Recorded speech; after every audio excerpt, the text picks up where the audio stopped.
नमस्कार, स्वागत छ कार्यक्रम खोज खबरमा। म पुष्कर खतिवडा। समाजमा भएका हरेक घटनामा हाम्रो नजर। जनताको सूचना पाउने अधिकारको सम्मान हाम्रो अभियान। त्यसैले समुन्नत र समृद्धशाली समाजको यात्रा खोज खबरको अन्तिम अभिष्ट अनि गन्तव्य हो। सिंहदरबारको अधिकार घर दैलोमा भनेर तीनै तहको संरचना बनेपछि स्थानीय तहलाई धेरै अधिकार दिँदै काम गर्न स्वतन्त्र बनाइएको छ। तर यसको असर भने अहिले कतिपय क्षेत्रमा देखा परिरहेको छ। आफै निर्माण गर्ने, आफै सदर गर्ने र आफै अनुगमन गर्ने सम्मको अधिकार र स्वतन्त्रताको नाममा अहिले स्थानीय तहले संविधानबाटै छुट पाएको छ, जसको आडमा आफ्नो अनुकूलको बुझाइ र व्याख्याले बाराको निजगढ नगरपालिकाले आफ्नो क्षेत्राधिकार नाग्दै नदीजन्य पदार्थ ठेक्का बन्दोबस्तीका नाममा जथाभावी उत्खनन दोहन गर्नतर्फ अग्रसर भएको पाइएको छ। के छ त यसको वास्तविकता, हेरौँ यो रिपोर्ट। बारामा बढ्यो नदी दोहन, सङ्कटमा चुरे क्षेत्र। आफै नदी दोहन गर्दै बाराको स्थानीय सरकार। निजगढ नगरपालिकाले नाग्यो क्षेत्राधिकार। बाराको निजगढ नगरपालिकाले चुरे संरक्षित क्षेत्रभित्र नदीजन्य पदार्थ उत्खननका लागि ठेक्का लगाउन आइई रिपोर्ट तयार गरेको खुलासा भएसँगै नगरपालिकाले आफ्नो क्षेत्राधिकार नागेको प्रमाणित भएको छ।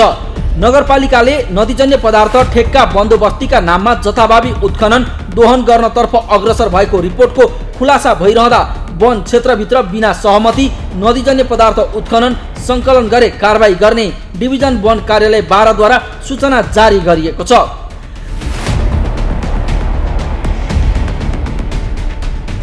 निजगढ नगरपालिकाले आर्थिक वर्ष 2078-69 को नदीजन्य पदार्थ उत्खननका लागि ठेक्का लगाउने उद्देश्यका साथ तयार पारिएको आइई रिपोर्ट अर्थात् वातावरणीय परीक्षण प्रतिवेदन चुरे संरक्षित क्षेत्रभित्र परेको खुलासा भएको हो। राष्ट्रपति चुरे तराई मधेस संरक्षण विकास समिति काठमाडौँबाट खटिएका भूगर्भविद, भू संरक्षण अधिकृत सहितको टोलीले सो क्षेत्रको अनुगमन गर्दा चुरे क्षेत्र सहित चुरेको संरक्षित क्षेत्रभित्र प्रक्रिया मिचेर नगरपालिकाले आइई रिपोर्ट तयार गरेको बताएका छन्। त्यो हाम्रो चुरेको मापदण्ड अनुसारै हामीले सहमति दिने नदिने हामी निर्णय गर्छौँ हैन। त्यो निर्णय हाम्रो सचिवालयबाट हुने हो, केन्द्रीय कार्यालयबाट हैन। तर नगरपालिका ठेक्का लगाइरहेछ भनेर चाहिँ हामी चाहिँ त्यति गर्ने होइन। अब क्वान्टिटीमा फरक पर्न सक्छ, कुनै ठाउँ उपयुक्त नहुन पनि सक्छ चुरेको मापदण्डले हैन। अब डाटा हामी ल्याएका छौँ, त्यसको एनालाइसिस गर्छौँ। उसले ठेक्कासँग हाम्रो सरकार हो, ठेक्का लाउनु अगाडि सहमति लिएर ठेक्का गरे भए ठिक हुन्थ्यो। र अब हाम्रो रिपोर्टले उसको ठेक्का प्रभावित हुन्छ भने पनि त्यसमा हामी चाहिँ उसको रिपोर्ट के अरे उसको ठेक्का प्रक्रिया प्रभावित हुन पनि सक्छ हैन, हुन पनि सक्ला।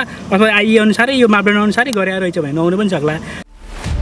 गत वर्षहरूमा चुरे क्षेत्र बाहेकको बकैया खोला र धनचार खोलाको नदीजन्य पदार्थ उत्खनन सङ्कलन बिक्री वितरण गर्न नगरपालिकाले आइई रिपोर्ट तयार गरी ठेक्का बन्दोबस्ती गर्दै आइरहेको थियो।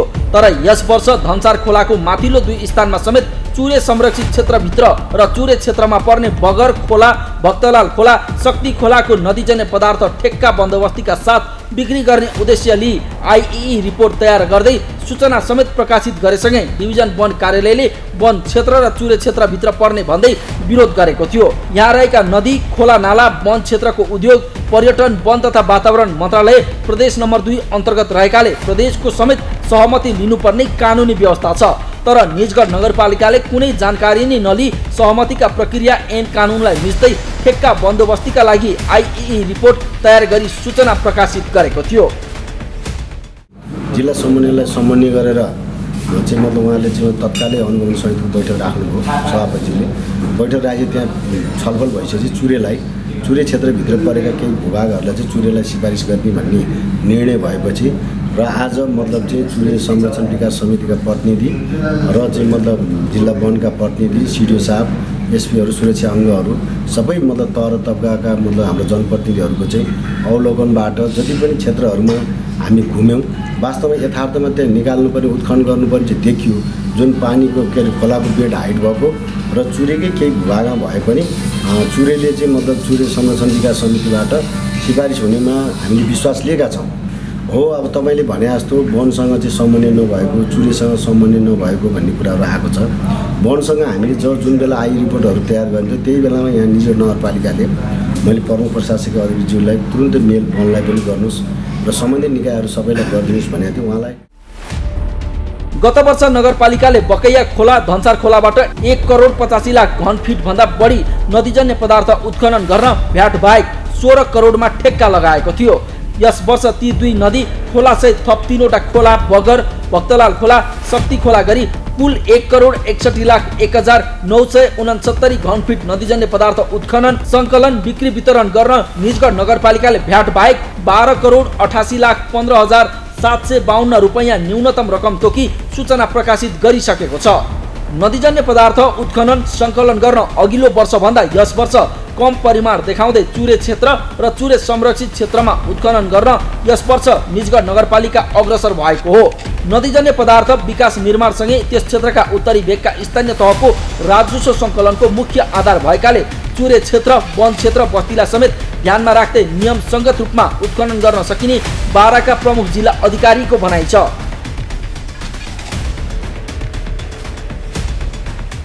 आईमा तोकिएको छ होला कुन पोइन्टमा कति परिमाण भन्ने कुरो। त्यो क्षेत्रमा निकाल्न उपयुक्त छ कि छैन, त्यो ढुङ्गागिटी बालुवाहरू, त्यो गेग्रानहरू निकाल्न उपयुक्त छ कि छैन भन्ने कुरो चुरे संरक्षण समितिको क्षेत्रभित्रको चुरेले दिन्छ, रिपोर्ट दिन्छ। त्यो अनुसार नगरपालिका अगाडि बढ्छ। त्यसमा हामी समन्वयकारी भूमिका खेलेर हेरेर हामीले लगातार अनुगमन गर्दा हामीले एउटा अनुगमन समिति बनाइसकेका छौँ। त्यो अनुगमन समितिको रिपोर्टको आधारमा हामी अगाडि बढ्छौँ। यता डिभिजन वन कार्यालय बाराले राष्ट्रिय वन क्षेत्रभित्र पर्ने कुनै पनि नदी, खोला, बगर र सामुदायिक वन, साझेदारी वन क्षेत्र, नदी उकास क्षेत्रबाट वन कार्यालयसँग बिना सहमति नदीजन्य पदार्थको उत्खनन सङ्कलन गरे वा गर्न लगाए वन ऐन अनुसार कारबाही गरिने सूचना जारी गरेको छ। गत वर्ष नदीजन्य पदार्थको नगरपालिकाले ठेक्का लगाए पनि प्रभावकारी अनुगमन नगर्दा ठेक्का बन्दोबस्तीमा तोकिएको परिमाण भन्दा बढी भेटिएसँगै निजगढमा सञ्चालन रहेका 7वटा क्रसर उद्योगबाट 58 लाख राजस्व जिल्ला समन्वय समिति बाराले असुल गराउन निजगढ नगरपालिकालाई निर्देशन दिएको थियो। यस वर्ष पनि उत्खनन परिमाण भन्दा बढी आशंका गर्दै प्राविधिक अनुगमन टोलीले स्थलगत अनुगमन गरिसके पनि सो सार्वजनिक गरिएको छैन। खोज खबरका लागि बाराबाट जितलाल श्रेष्ठको रिपोर्ट।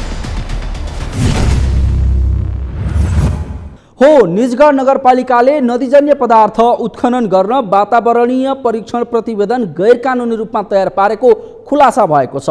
नगरपालिकाले वन कार्यालय, प्रदेश वन मन्त्रालय, राष्ट्रपति चुरे तराई मधेस संरक्षण विकास समितिसँग सहमति नलिई प्रतिवेदन तयार पारी उत्खनन, सङ्कलन, बिक्री वितरणको ठेक्का सूचना प्रकाशित गरेको छ।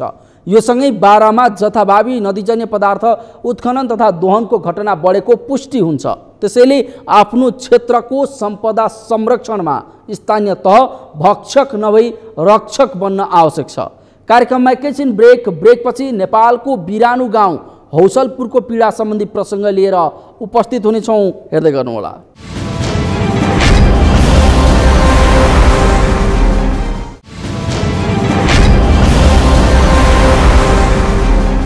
ब्रेकपछि स्वागत छ। कार्यक्रम हो खोज खबर। गत वैशाख 2 र 13 गते हामीले यही कार्यक्रम मार्फत नेपालको एउटा बिरानु गाउँबारे प्रसङ्ग उजागर गरेका थियौँ। कैलालीको कैलाली गाउँपालिका वडा नम्बर 7 को मोहना नदी पारीको हौसलपुर गाउँ नेपाली भूमिमा भएर पनि भारतमा निर्भर र नजिक थियो। भारतीय नम्बर प्लेटका सवारी, भारतीय शिक्षा र भाषाको प्रभाव मात्र होइन, हौसलपुरका विद्यार्थीले भारतीय राष्ट्रगान गाउँथे। यस विषयको प्रसङ्ग उजागरपछि हौसलपुरमा स्थानीय सरकारको चासो बढेको त थियो, तर अझैसम्म मोहना नदीमा पुल नबन्दा उनीहरूको निर्भरता अझै पनि भारतमै रहँदै आएको छ।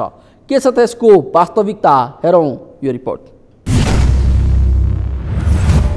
नेपालको बिरानु गाउँको पीडा अझै पनि उस्तै। पढ्न भारत जाने बाध्यतामा हौसलपुरका विद्यार्थी। गाउँमा पुल नहुँदा भारतकै भर कहिले बन्ला पुल। नेपालको भूभाग अनि नेपाली नै बसोबास गर्ने कैलालीको सीमावर्ती गाउँ हौसलपुरलाई स्थानीयहरू नेपालको बिरानु गाउँ मान्दछन्। नेपालभित्रै भएर पनि विकासले नसमेटेको हौसलपुरमा 28 घरधुरी नेपालीको बसोबास छ। कैलाली जिल्लाको कैलाली गाउँपालिका वडा नम्बर 7 को मोहना नदी पारीको यो गाउँ भारतमा निर्भर रहँदै आएको छ। यस विषयमा सगरमाथा टेलिभिजनले उजागर गरेपछि अहिले हौसलपुरतर्फ नेपाल सरकारको स्थानीय तहको चासो त बढेको छ, तर अझैसम्म मोहना नदीमा पुल भने बन्न सकेको छैन। आफ्नै माटोमा भएर पनि नजिकै विद्यालय नभएका कारण हौसलपुरका बालबालिकाले भारतीय विद्यालयबाट शिक्षा दीक्षा प्राप्त गर्दै आएका छन्। नेपालीपन र नेपाली भाषासँग टाढा रहेका उनीहरू सानैदेखि हिन्दी भाषा र भारतीय राष्ट्रिय गानमा अभ्यस्त छन्। हौसलपुर गाउँ विकट क्षेत्रमा पर्छ, त्यसैले पनि भारतीय सीमासँग जोडिएको यो गाउँले नेपाली क्षेत्रको सेवा सुविधा लिन हिउँद पर्खनुपर्छ, किनभने नेपालतर्फ गाउँमा पुल छैन अनि पुल नभएकै कारण नेपालका विद्यार्थी पढ्न समेत भारत जानुपर्ने बाध्यता छ।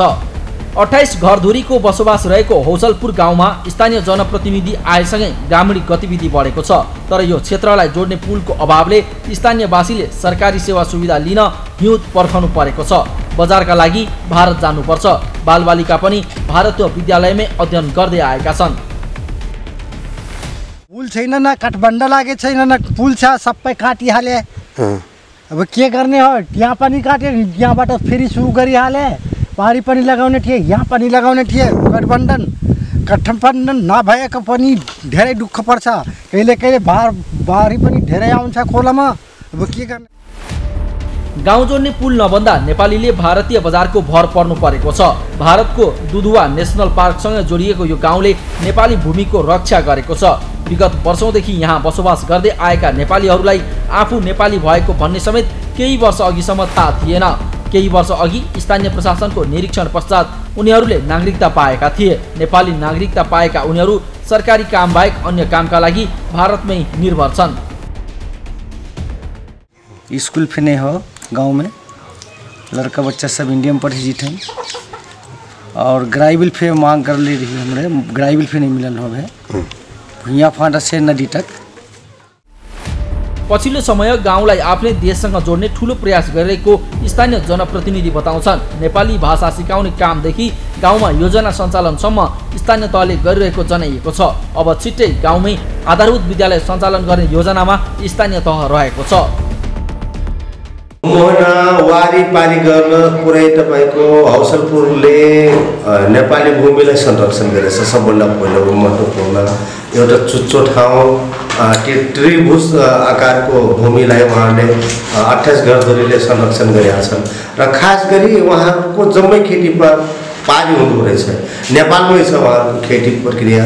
त्यही भएर बर्खाको टाइममा उहाँहरूले ढुङ्गाबाट आवाज जावट गर्न कुनै गाउँपालिका अथवा वार्ड कार्यालयमा जन्म दर्ता, विवाह दर्ता, नागरिकता सिफारिस अथवा कुनै काम सेवाग्राही भएर आउनु पर्दाको पीडा उहाँ यति बेला झेलिराख्नु भएको छ हौसलपुरवासीले। स्थानीय सरकार गठनपछि हौसलपुरमा क्रमिक रूपमा विकास भइरहे पनि अझै गाउँको विकासमा धेरै पहल आवश्यक देखिन्छ। राज्यबाट प्राप्त हुने केही सेवा सुविधा यहाँका बासिन्दाले पाउन थाले पनि मोहना नदीमा पुल नबनेसम्म उक्त गाउँ दुर्गम नै रहनेछ। खोज खबरका लागि कैलालीबाट दिनेश विष्टको रिपोर्ट। हो कैलालीको सीमावर्ती गाउँ हौसलपुर नेपालको गाउँ भए पनि पूर्ण रूपमा भारतमै निर्भर छ।